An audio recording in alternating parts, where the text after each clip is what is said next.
से 2014 के आम चुनाव का संकेत बताने में जुट गई है, लेकिन सेमीफाइनल तो इस साल के अंत में होगा जब 5 राज्यों में विधानसभा चुनाव होंगे।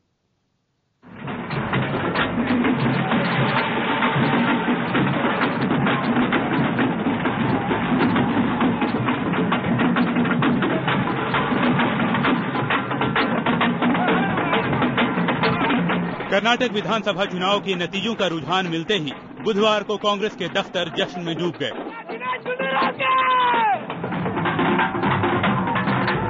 ये गाजा बाजा बीजेपी का बैंड बजने की खुशी में। वाकई कर्नाटक में बीजेपी की काफी बड़ी हार हुई है। 5 साल पहले पहली बार कमल खिलाकर बीजेपी के लिए दक्षिण का दुर्ग द्वार खोलने वाले कर्नाटक ने जैसे इस बार पार्टी को सजा सुनाई है। 5 साल के दौरान पार्टी ने 3 मुख्यमंत्री बनाए, लेकिन जनता का दिल जीतने में नाकाम रही। बीजेपी ने उत्तराखंड और हिमाचल प्रदेश के बाद कर्नाटक में लगातार तीसरी सरकार गंवाई है। जाहिर है बीजेपी की कार्यशैली ही नहीं, उसकी विचारधारा भी सवालों के घेरे में है। खुद प्रधानमंत्री मनमोहन सिंह ने बयान दिया है कि कर्नाटक में बीजेपी की विचारधारा की हार हुई है। साफ है कि कर्नाटक की जीत ने तमाम घोटालों के आरोप से घिरी यूपीए सरकार को बड़ी राहत दी है। कांग्रेस इसे 2014 के आम चुनाव की आहट बता रही है। जो स्थिति भाजपा की कर्नाटका में हो रही है वो तो जनता के सामने है, और मुझे ऐसा लगता है कि केंद्र में जब चुनाव होंगे, जो स्थिति आज बीजेपी कर्नाटका में है कि नंबर 3 में है, केंद्र में भी वो नंबर 3 में ही रहेंगे। लेकिन बीजेपी से कांग्रेस की खुशफहमी बताकर तुरंत चुनाव कराने की चुनौती दे रही है।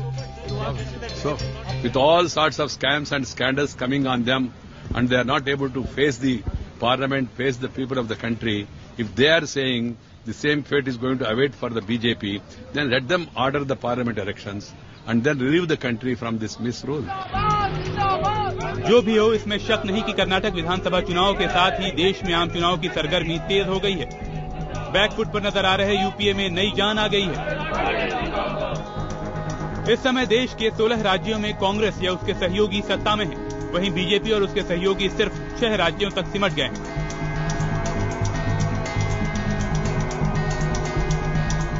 जानकारों की राय में कर्नाटक के नतीजे राष्ट्रीय स्तर पर बीजेपी की संभावना को कमजोर करेंगे।